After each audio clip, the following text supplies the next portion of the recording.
बात करते हैं मिडिल ईस्ट में जारी तनाव के बारे में। अमेरिका ईरान जंग के मुहाने पर है। राष्ट्रपति ट्रंप ने कहा कि नकारात्मक माहौल में समझौते में मुश्किल आ रही है। उधर ईरान ने दो टूक यहां पर कहा कि हम किसी ब्लैंक चेक पर साइन नहीं करेंगे। समझौते की इस खींचतान के बीच अमेरिका ने ईरान के ड्रोन ठिकानों पर फिर से बमबारी कर दी है। अब जवाब में ईरान ने भी कुवैत में अमेरिकी बेस को निशाना बनाया।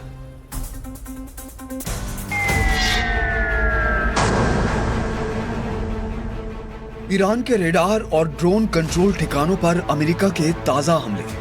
अमेरिका ने अपना MQ-1 प्रीडेटर ड्रोन गिराए जाने का बदला लिया। अमेरिका की सेंट्रल कमांड के मुताबिक हमले गेरुक शहर और केशम द्वीप के करीब किए गए।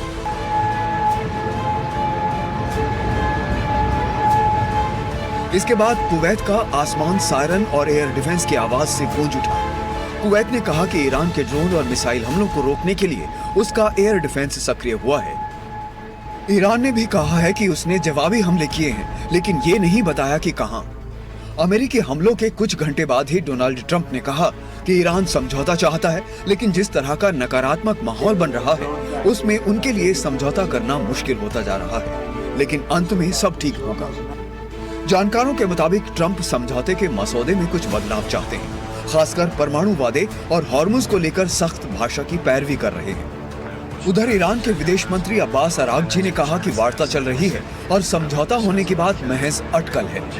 उधर ईरान की संसद के स्पीकर मोहम्मद बगेर कालिबाफ ने कहा कि ईरान किसी ब्लैंक चेक पर दस्तखत नहीं करेगा। उन्होंने अमेरिका की चाल में फंसने को लेकर आगाह किया है।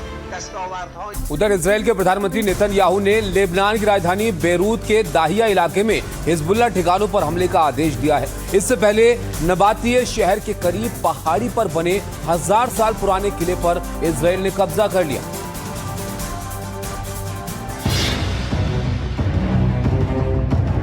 दक्षिणी लेबनान में नाबातिये शहर के करीब पहाड़ी पर बने बोफोर्ट किले पर इजराइल का कब्जा।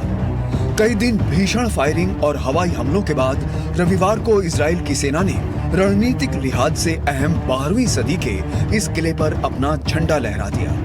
बीते 25 साल में दक्षिण लेबनान में इतनी अंदर तक ये इजराइल की सबसे बड़ी जीत है। इस बीच लेबनान ने कहा कि इजराइल के लड़ाकू विमानों ने रविवार को दक्षिणी लेबनान में कई जगह हवाई हमले किए। नाबातिये शहर में 12 मंजिला एक रिहायशी इमारत को हमले में जमींदोज कर दिया गया। 17 अप्रैल को वाशिंगटन में इजराइल और लेबनान के बीच युद्ध विराम का ऐलान हुआ था और मंगलवार को नए सिरे से बातचीत का दौर शुरू होना है। इसके बावजूद इजराइल साफ कर चुका है कि वो हिजबुल्लाह के ठिकानों पर हमले नहीं रोकेगा।